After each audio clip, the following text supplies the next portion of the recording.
Well, here it is, Christmas Day. There's a lot of twos today, but it's not Tuesday, it's Wednesday. 12:22, 12:25, 21 degrees Celsius, and 25% humidity. I always thought twos were lucky. But anyways, it's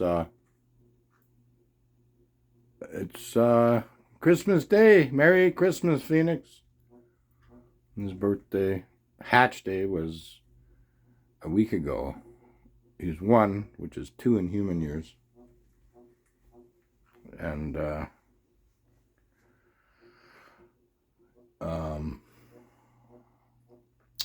yeah, if anybody wants to buy my paintings, let me know. I got this back from my grandfather when he passed away. That was Southern Alberta.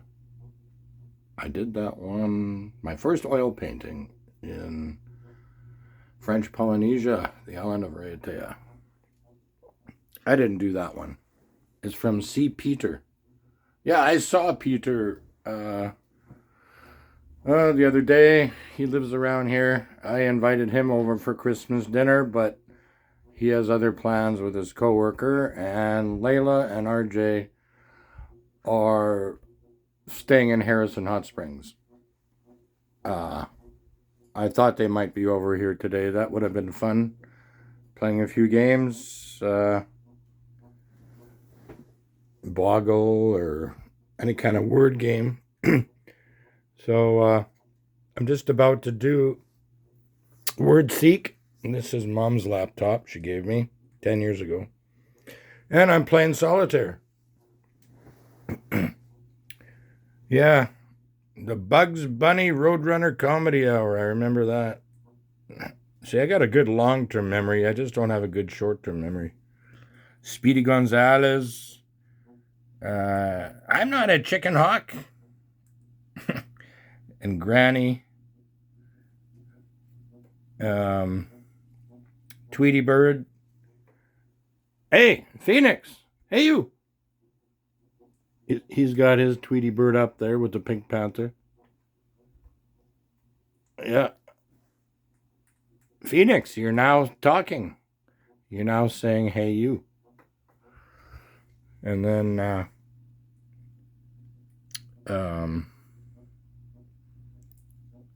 Foghorn Leghorn.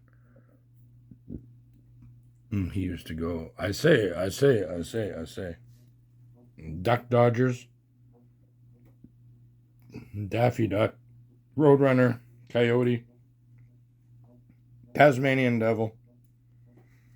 And that smart little baby chicken hawk prodigy. Porky the Pig. Johnny Carson did a good impression of Porky the Pig. That's all, folks.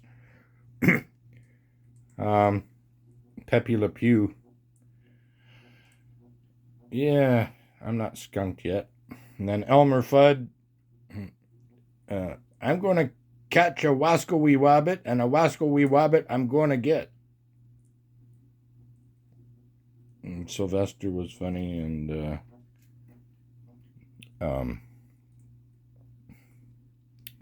who's this? Sylvester and I need my glasses. I'm going to be 61 years old. Okay, that's better. Oh, yeah, the giant kangaroo. And he thought the baby kangaroo was a mouse. Bugs Bunny. Mel Blanc was good at words. And Yosemite Sam. And Marvin the Martian.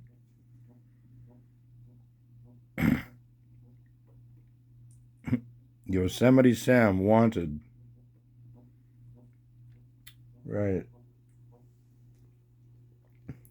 Well, I'm going to do this later and play solitaire later. So I'm alone at Christmas again this year. So this video I thought was quite interesting, and it's John Denver. I'm a birdman. So was he. I've flown a few planes.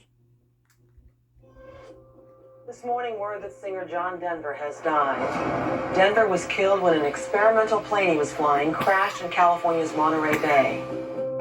John Denver was a legendary singer-songwriter.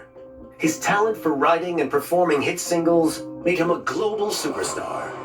What Elvis Presley was to the 50s and the Beatles were to the 60s, John Denver was to the 70s. From country roads to Rocky Mountain High. I'm to singing any Country song. Roads at karaoke. By the mid-70s, he was one of America's biggest selling artists. And He Eddie's sang too. from the heart. Everything that he sang about was a reflection of himself. He wrote around 200 songs and sold over 35 million albums. He had a special voice and a special gift. But on the afternoon of the 12th of October 1997, experienced pilot John Denver crashed his plane into the Pacific Ocean.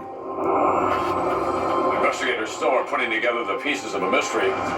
Something very bad happened during that flight.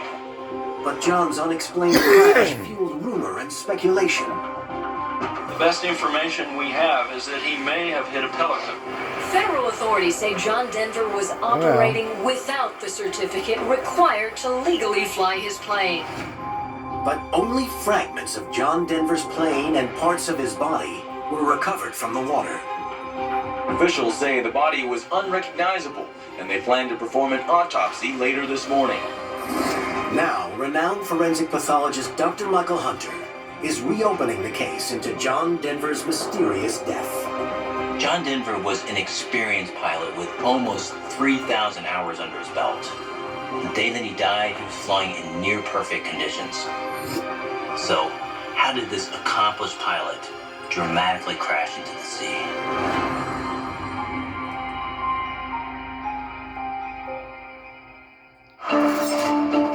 World-renowned forensic pathologist Dr. Michael Hunter has performed thousands of autopsies to determine the deceased's cause of death. He's the chief medical examiner in one of America's biggest cities, working closely with law enforcement to investigate the circumstances surrounding suspicious deaths. I have been the lead forensic pathologist on numerous plane crash investigations, which are often fraught with difficulties. But sometimes the crash site, witness testimonies, along with the forensic investigation can tell us as much or more than an autopsy can. I'll be examining all of these to discover whether this was an accident, a suicide, or something else. October 5th, 1997, Corpus Christi, Texas, 1 week before his death. John Denver has spent the last 30 years playing concerts all over the world. But at 53, the twice-divorced father of three isn't the star he once was. John's records can were relate. not selling like they used to. I sensed that there was some frustration setting in on his part. I think the biggest thing on John's mind was, why isn't the John Denver that I gave the world working for the world now? His career struggles were very powerful. But John has never lost his core following of loyal fans. He was always almost surprised that people loved him so much. He was always approached in public to sign an autograph, and never once did I ever see him say, no, I'm too busy, or I can't do it. What you saw. Yeah, he's a lot John like Denver me. is what you got. There wasn't He any was. stage persona. He was incredibly real. Dr. Hunter has discovered John Denver's body was so fragmented that the autopsy is unlikely to tell the whole story. Only 128 pounds of John Denver's body was recovered from the crash site and submitted for autopsy examination. However, from reports prior to his death, I believe he was 5'11" and around 150 pounds, which is fairly average height and weight for a No, man it's of not. 53. That's skinny. John was actually in good shape. I mean, he had a little bit of a tummy going, but He was it not wasn't 150 anything that pounds was if he had a concerns tummy of any 5'11". 50-year-old. John was a That's very fake physical news. person. He loved hiking, and he was very much an outdoorsman. Me too. John was also an accomplished skier. He Me was one too. of those people that they would drop you off in a helicopter, you'd ski down the mountain. I I'm told haven't he done was that. nuts to do that, but he loved that, living on the edge. Helicopter skiing. But I've been to most flying ski crazy resorts, and airplanes. I've been to most All of those things all hot add up springs. to just somebody wanting to squeeze every drop he could out of life. Exactly. Did John's daredevil tendencies You run never in the know. family? I'm 61 in 2 weeks. John Denver was born Henry John Deutschendorf Jr. Sounds on New Year's German. Eve 1943 in Roswell, New Mexico. Roswell. He was the son of Air Force pilot Henry He- John and his wife Irma. His father might Dad have was known about the Roswell great, great incident. pilot in the Air Force who actually set records in different planes. I think where John So he had a good went into teacher. his daredevil mode, that's something that came from his father. John really looked up to him and respected him a lot. His father's job meant that young John had an unsettled childhood, but his constant companion was a guitar given to him by his grandmother. I'm an Air Force brat, so we moved around a great deal.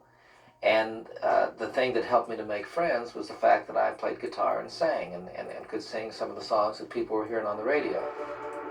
John briefly found stability when he enrolled in an architecture program at Texas Tech University. That's what I used to do. Dad, being a tough Air Force officer, wanted John to stay in school and study architecture, but he left to pursue his music and his career. And the gamble paid off when in 1969, a song John had written Good year. was recorded by trio Peter, Paul, and Mary. Leaving on a jet plane. I remember Instant Peter, Paul, and sensation. Mary. But was on John the radio. also predicting the future? Plane crashes are extremely violent and cause massive injuries, No making kidding. identification very difficult, particularly in John Denver's case. I was almost It in a says plane his crash autopsy in report, major portions of southeast his body were Saskatchewan missing, with my including most of his father-in-law's head, plane. He and no teeth gave me were this available for wide-eyed examination. expression. I'm like, he Normally, said, dental that was records close. help identify an We had a individual, crosswind. but investigators found a I've flown 4 distinguishing planes. feature on John's right foot. John Denver's autopsy report states that he only had 8 toes, that he was missing the right big toe and part of the toe next to it. On a summer job in the farm, a lawnmower went over his big toe. Ouch. He lost 2 toes. I didn't notice John having a limp or walking strangely. He did have very unusual shoes all the time. They seemed to be kind of thick. I used to kid him. I say, "How do you ski?" We know from reports that John was an incredibly active man and a seasoned pilot, so it's highly unlikely losing his toes as a child hindered him in any way later in life. But My these stepfather injuries were lost the key top of his in toes. identifying his body. I'm not sure John's how. childhood accident clearly didn't hold him back. He was signed by RCA, and in 1971, the singer-songwriter hit the big time with Take Me Home Country Roads, which set Yeah, his I'm gonna career sing that skyrocketing. one. With his wholesome good looks and down-to-earth appeal, They're not John open Denver this week was with considered Christmas the golden boy not. of Maybe folk next music. week I'll do that. From that point, he started having one success after the other. And of course, that led to television shows. I never knew I He could became sing till quite a few years ago. personality. I never sang with Album anybody. after album went platinum. By the end of the 70s, he was one of the most famous musicians in the world. He sang Annie's from the heart, song, Wendy he used to sang about the cry every time environment, she heard and that. he cared about people, and he cared about children, and he cared about world hunger. He really just sang That about was things that Wendy's really mattered. favorite song. Those classic songs are so big at Reminded the her time. of her dog's No one's death. been able to ever forget those. 1972, Aspen, Colorado. One of John Denver's greatest hits was Rocky Mountain High, and That's a in his good one. autobiography, he admits he smoked marijuana while riding it on a camping trip. When you smoke marijuana, there's an almost immediate effect on your brain which can alter your sense of perception. Crucially, it can affect judgment and slow down reaction time. If John Denver was smoking marijuana before he flew his plane, this could have led to catastrophic pilot error. All of us, once in a while, I don't do smoke a marijuana. joint, I but tried it it was no when big the deal. stores It was an opened in BC experimental here. time for all of us. And I was in a recording session with John. And before when the my session daughter began, told me he she smoked did some marijuana, I was So did appalled. I thought, well, But why don't I don't think try it? marijuana And was I an did. addiction, Had no for effect, him. so why bother? All I don't can say drink is that beer. from my 2 years with him, I Too didn't much see carbonation anything for my that was belly. strange or addicting or anything. He was addicted to playing I, music and he was addicted to flying. Yeah, me John Denver's too. autopsy report shows that there were no illegal I drugs jump in his out of system. airplanes. There's Although nothing wrong many with of his that. body parts were missing, this would have still shown up in the I'm toxicology Birdman, report. Phoenix. Hey, you're going for Tweety Bird. Therefore, You're going for I can Tweety Bird, are dismiss you? illegal drugs as playing Hey, any you. part in his death. Yeah, he But said it. Dr. Did you hear Hunter that? has Hey, you. found something else in John Hey, Denver's you. autopsy that Very could good. explain how this highly experienced pilot You gotta be a crashed little his bit plane into more the sea. enunciating.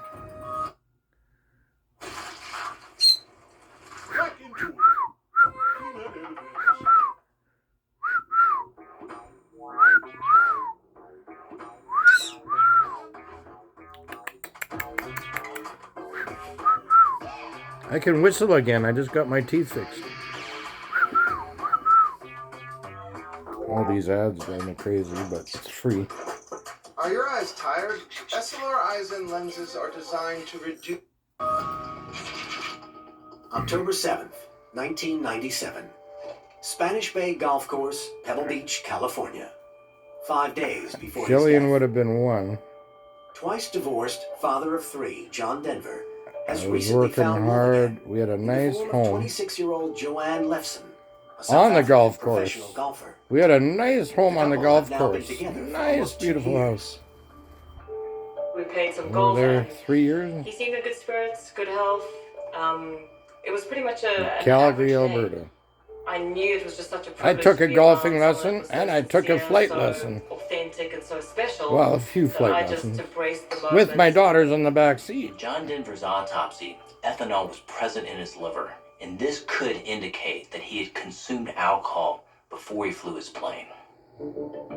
Alcohol enters the bloodstream and then the brain, where it acts as a sedative, impairing reaction time, reasoning, judgment, and memory. If John had been drinking before he boarded the plane, this would have seriously impacted his ability to Some fly. people think I drink. I don't. After I their just game have of the golf, occasional John glass and Joanne have a drink in the of, clubhouse. I call it a coquilla. Every time Coconut, we went out for dinner, he had a martini. pineapple, and John was still tequila. going through quite a lot of stuff. You know, his I career. can't drink and beer I think or wine. if anyone needed a martini I every get now and sick. again, John needed it. As well as having I alcohol in used his to system, be able to. the autopsy shows that the liver had mild macrovesicular steatosis, and this can be a What does sign that of mean? long-term alcohol abuse. Did John Denver have a history of drinking? 1982. Most musicians Aspen, did. Colorado. From being on top of the world, at 38, John's life fell apart, and he started to drink. It began with the death of his father.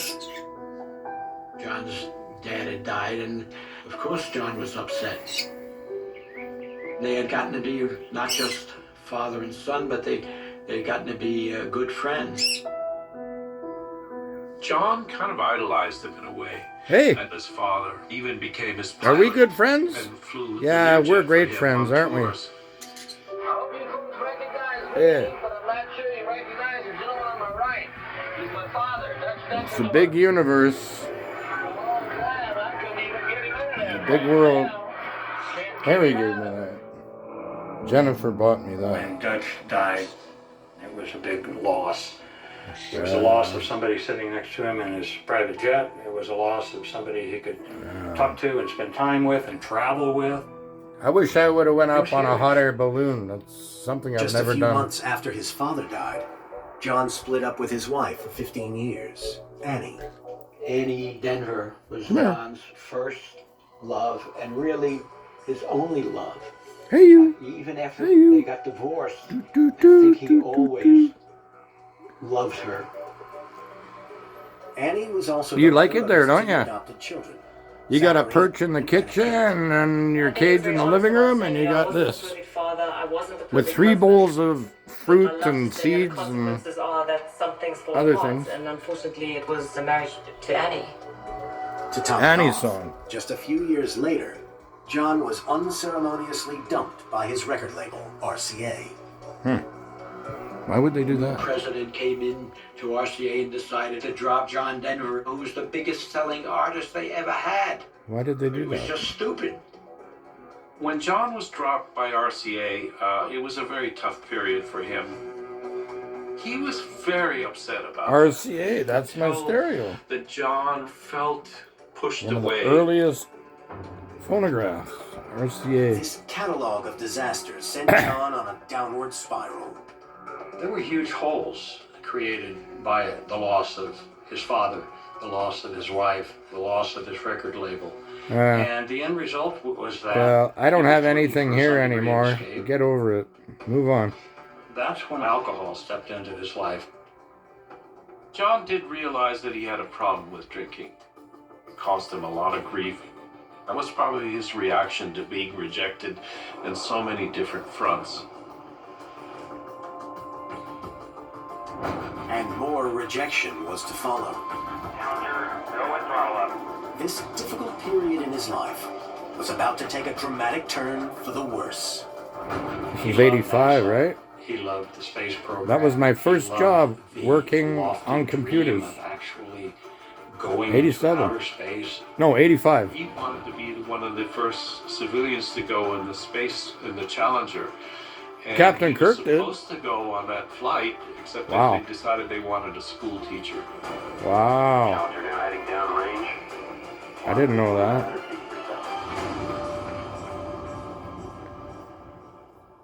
Yeah. Life On is January risk. 28, 1986, the Space Shuttle 86. Challenger broke apart 73 seconds into its flight, killing all 7 members of the crew, which very nearly included John. After the Challenger incident, John felt very guilty and felt very badly about it. He was very deeply affected by the whole thing. I don't think he ever got over it. When the space shuttle crashed, I just saw a crash in John. It was a huge thing. That launch of the space shuttle was, to John, an elevation of humanity, and all of a sudden, it's over, it's gone. Yeah. A lot of people speak about survivor's guilt, that sense of vulnerability and also a sense of, well, why me? And it wouldn't be surprising when things began to go quite badly wrong for John. He drank more than he had been in the past. He's a psychologist. I don't know. He had a lot of personal pain, but he didn't hang his laundry I think out some for of these everybody to see. psychologists have more pain than the Come rest of forward us. with this great energy of goodness and positiveness. But the other side was there. Although John's autopsy showed possible signs of liver damage, the changes were very mild, so there is no evidence to support long-term alcohol abuse. Added to that, the autopsy also revealed that the liver contained a small concentration of ethanol of 0.04%. That's nothing. When we die, our bodies produce ethanol naturally. So this low concentration identified the liver likely represents a postmortem artifact and does not in any way suggest that he had recently consumed alcohol. Therefore, it appears that any problem he may have had with alcohol was short-lived and did not contribute to his death. All I can say is that from my 2 years with him, I never once felt threatened by any of his drinking. Court I would transcripts. never have classified him as an alcoholic. These court However, reporters, the investigation did make they a mess shocking up. discovery. They don't get anything right. John had been banned from flying.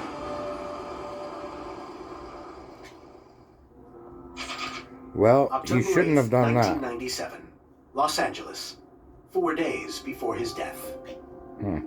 John Denver is visiting his 3rd child, 7-year-old Jessie Bell, who lives in LA with her mother. He wasn't there for his 2 younger kids because his career was starting now. He wanted to be there and wanted to be an active part of Jessie Bell's life. John's divorce from her mother, Cassie, 4 years ago, is still dragging on. It was not a great marriage. They've fought a great deal, and the divorce was bitter and painful. What else is new? Every single day, he still was hounded by things that the lawyers wanted or just more payouts. There was just a What nightmare. else is new? According to the National Transportation Safety Board, or NTSB investigation, John didn't even have a license to fly his plane. And there's evidence that this was inadvertently caused by his divorce from Cassie. Aviation officials say Denver's medical certificate was pulled last year. August 21st, 1994, Aspen, Colorado. The day that John's divorce from Cassie came through, he headed to a bar to celebrate. I know how challenging that second marriage was, and if I was John and I got out of that, I would have had a lot to drink as well. So, you know, I think it was more celebration, and sometimes he just had more to celebrate than on other occasions. God.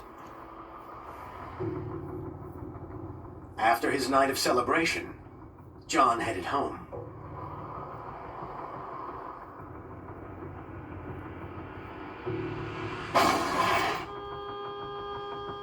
It's a tough road, and he slid off the road and hit a tree. He was arrested for drunk driving. Well, The I've second seen incident that in 2 before. years.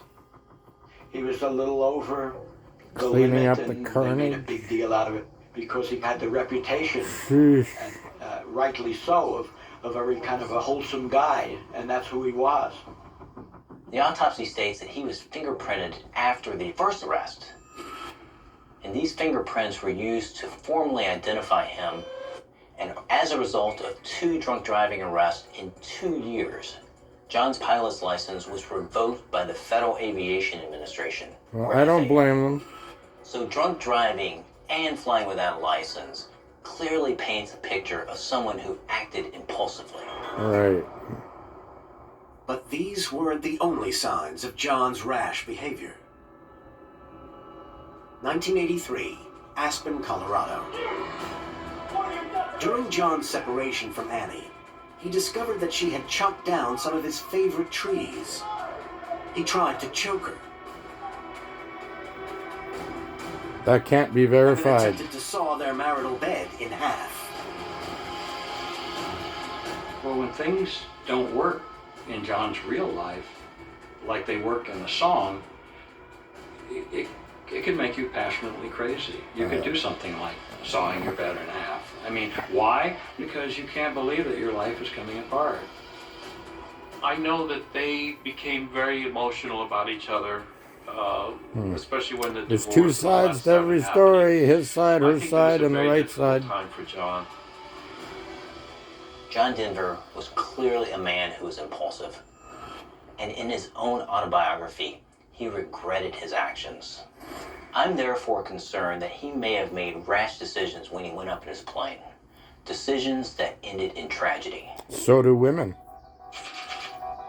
October 9th, 1997, Carmel, California. 3 days before his death. Joanne is preparing to go on vacation to Mexico.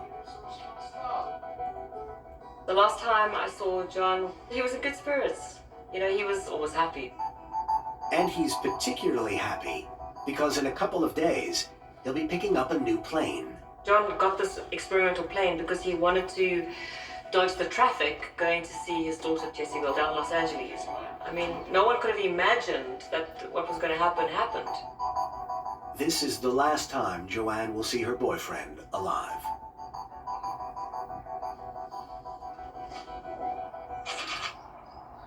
October 11th, 1997, Santa Maria Airport, California, the day before his death. John meets his new plane, a Rutan-Long Easy. I took It's an Jade and experimental Maria aircraft, up in which a means it's plane. home-built.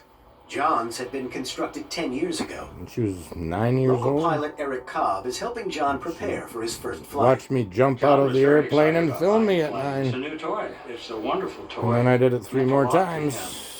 John had asked for the plane to be Paraglided freshly painted. Inside in Indonesia last year and parasailed with Jillian when she was 4. Tandem. Switches and Like circuit breakers Okanagan. were not marked. I'm not scared John of the Denver had skies. 2,700 hours of flying time under his belt.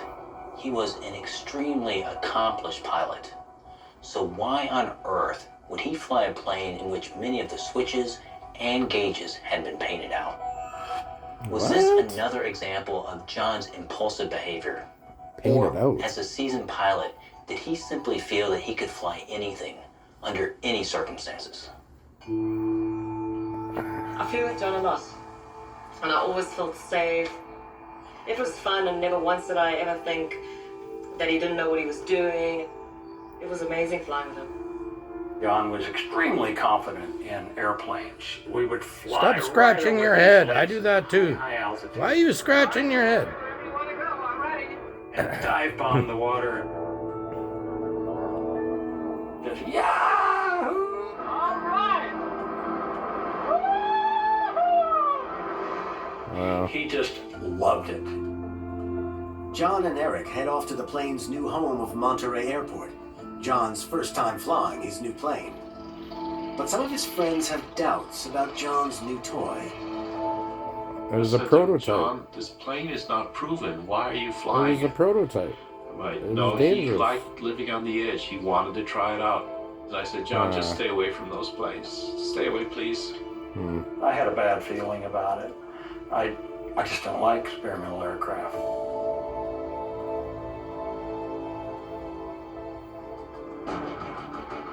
As well as flying with unmarked switches in an unfamiliar plane, Dr. Hunter has discovered something else in John Denver's autopsy that meant he was dangerously close to the edge.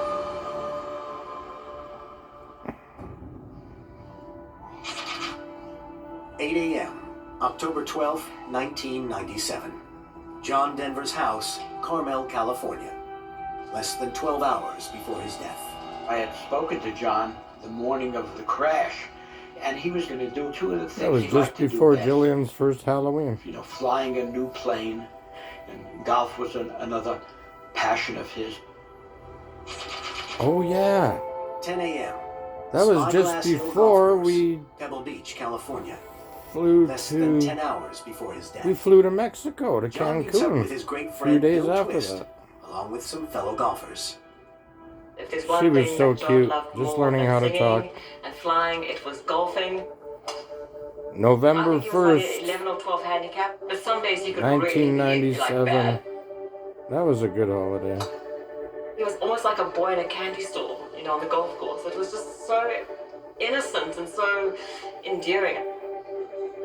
They have free After mini golf playing here. 18 holes, the golfers go to the I've clubhouse been there for with a a drink few, but and watch the 49ers game on TV. they all John refuses disappeared. any alcohol Moving as he on. wants to fly his new plane and orders a soft drink instead.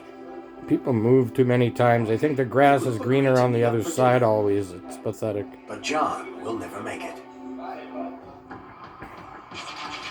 4 p.m., Monterey Airport, California. Less than 2 hours before his death. John has arranged for mechanic Chris Hadland to help him with his new plane. John had pulled in his Porsche. He was in great spirits. He was very happy and friendly, but that was John on any given day. Chris helps John make preparations for his flight in the Rutan Long Easy. I did not notice anything out of place. He had a new airplane to him, and he was going out to have some fun. As this aircraft was new to John Denver, it was imperative for him to conduct a thorough pre-flight check. It always If he overlooked is. anything, he would be putting himself in danger. I think John spent a good 45 minutes just checking the airplane over for general airworthiness. He was in no hurry. He was just enjoying the airplane. John then asks for help checking the fuel levels, which are positioned behind him. He told him it was less than half. Looked at the other side, he could see that it was less than a third, maybe about a quarter of a tank.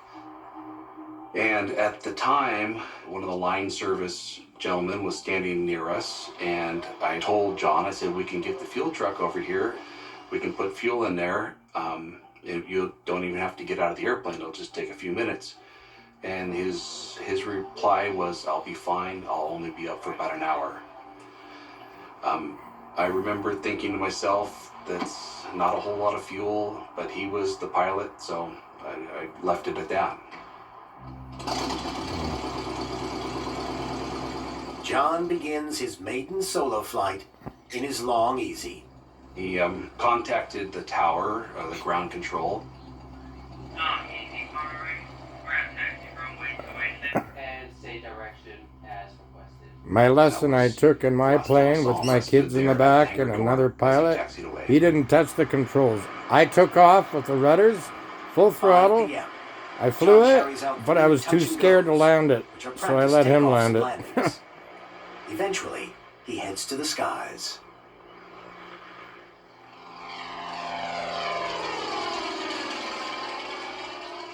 The radar data showed he was at 600 or 700 feet, which I don't believe is unusual. I mean, it's a beautiful day flying over the coastline.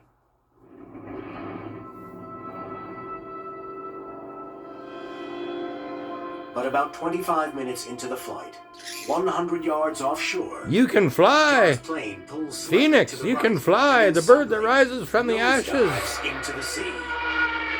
I know, I'm confused too. Jeez. At around 5:25 p.m. on October 12, 1997, John Denver crashes into the Pacific Ocean. The world mourns the shocking passing of this legendary singer-songwriter.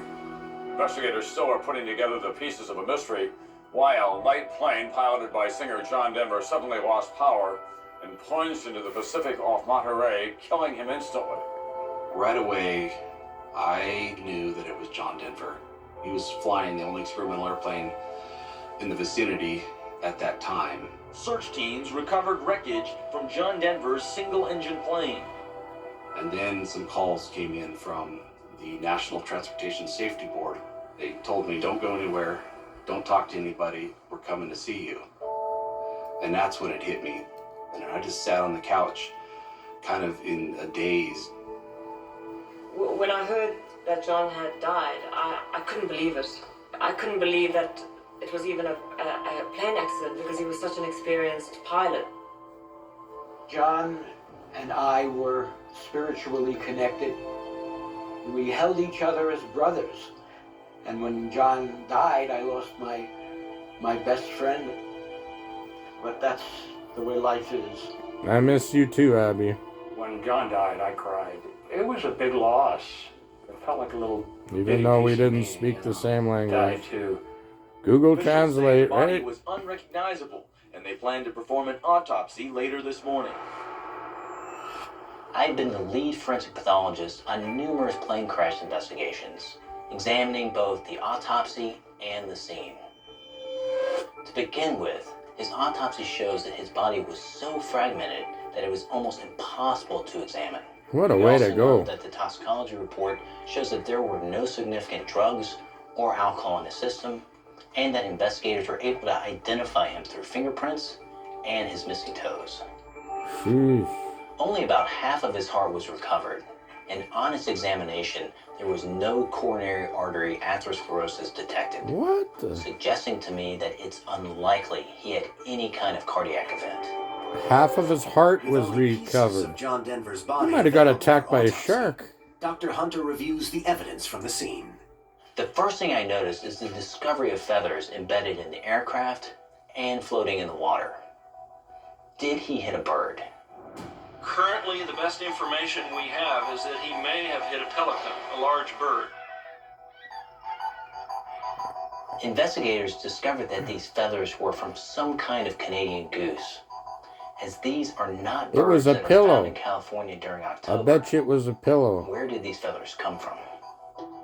Chris Hadland may be able to solve the mystery. He had pillows behind his back because the airplane was designed for somebody who was much taller than he was. And that pushed He him wasn't that forward short. enough so that he could actually reach the rudder pedals. So the feathers that were discovered in the wreckage came from a pillow and not from a bird. But there were a number of other I was intriguing right. objects that were found in the wreckage, including a mirror. One of the concerns he had was he was not able to see the fuel gauges. And I went into the hangar and came back with my inspection mirror. And he held the mirror up and he said, yes, I can see the fuel gauges. So this is the actual mirror that he took with him on that day. What? Despite being able This to see plane how wasn't low the ready fuel to gauges fly were, yet. John didn't refuel. Was not refueling actually an intentional act? I already know that he had a lot of problems in his life. A tricky divorce, a flagging career. Was his careless behavior, in fact, suicide? He did have a lot of stuff weighing in on him. Maybe something happened. Maybe he just had this moment that, screw it, I've had enough. But that's not the John I knew. The theory about John committing suicide, I think, is probably not right. I never saw that side of him. He was always about picking himself up and starting over again. Don't I know it? The investigators didn't find a suicide note, and from all accounts, it's unlikely John Denver intended to kill himself. So I can rule this out as a cause of death. Maybe he simply thought he had enough fuel to complete the relatively short flight that he had planned. Probably. John was highly intelligent, but he didn't understand the piece of equipment he was in. There was no familiarity, and when somebody says it's low on fuel, it was probably a lot lower on fuel than he interpreted low on fuel to mean. John lived on the edge, so I think when he sees that the gas level is not very high, I think he would have seen it as like, this is one of those small dangers, like jumping out of a plane to go skiing. So I think he went into that flight feeling positive that he'd come out of it okay.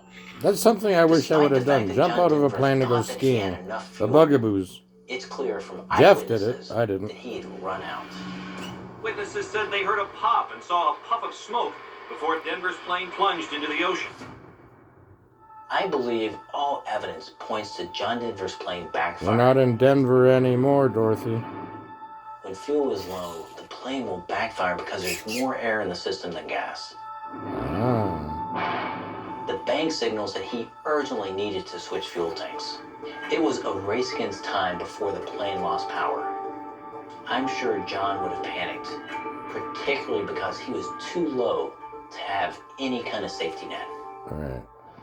The aircraft was the type assembled by an amateur and classified as home-built experimental. Oh. Just because it's an experimental An category amateur. doesn't imply anything lacking with regard to safety. But there was something unusual about the Long Easy that John had bought. The original design of the airplane had the fuel valve located between the pilot's knees, whereas on this airplane, the fuel valve was behind the left shoulder of the pilot.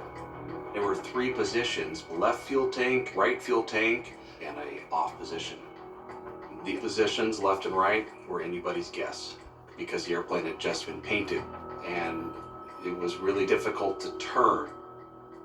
He had pillows stuffed behind his back, but in moving his body forward, it made the fuel selector handle more difficult for him to reach. I made a joke and said, well, you need a little monkey to go with you. And he responded, and I kind of took it as a joke at the time, well, why don't you go with me? And I remember thinking, is this an invitation? And a whole bunch of things went through my head at that moment. And I didn't respond. I didn't say anything. But maybe it was an invitation, and so I'll leave it at that. Dr. Hunter believes he can now piece together the reason for John's death. John Denver's plane crash involved a catalog of errors. Firstly, half of the information within the cockpit of the plane was painted over, including the fuel selector switch. Secondly, John didn't refuel, and his plane backfired, suggesting that he'd run out of gas. I'm sure he would have panicked, trying to quickly switch fuel tanks before his plane lost power.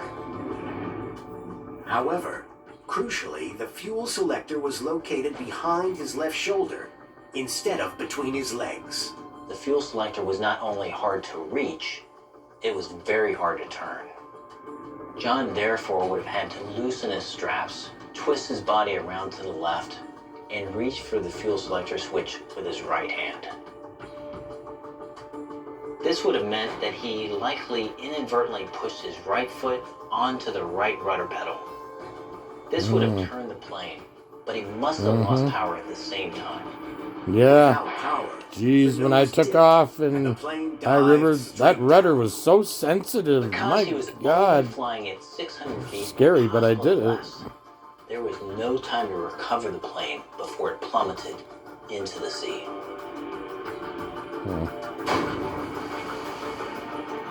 Both the plane and John's body were so fragmented, it's clear that this was a very high-impact crash. His plane hit the sea at such an incredible rate that it smashed into pieces on contact with the water. Unfortunately, John's adventurous nature and impulsive behavior resulted in a series of errors that ultimately led to this tragedy. Many people can't understand how it possibly happened, but he had had such an amazing life and he went out doing what he loved to do. And I can tell you, wherever he is at the moment, he's making somebody really smile with his music. He was my best friend, and I think the world lost an incredible amount of music that was still going to come from him. John Denver made people feel that there was hope, that there was warmth in the world, that there was reason to feel inspired by the things that were around you. He lifted them up, and his music was inspiring. He was honest and worked hard and believed in doing good, believing, that you can make a difference. He wasn't perfect and he knew he wasn't perfect, but he always tried to do the right thing. We're only human after all. That's, I think, how he would like to be remembered. Yeah. He sure went out with a bang.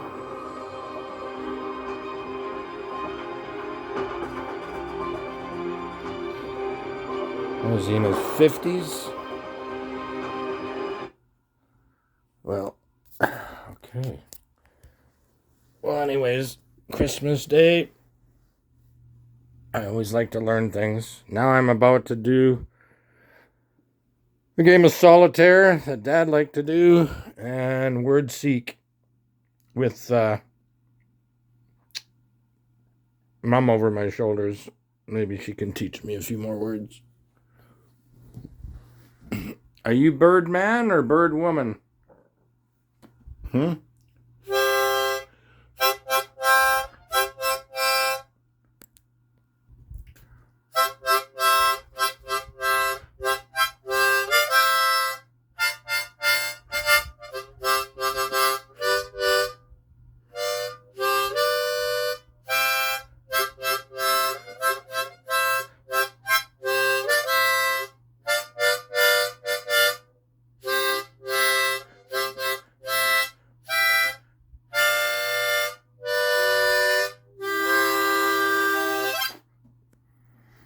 Harvey taught me everything I know.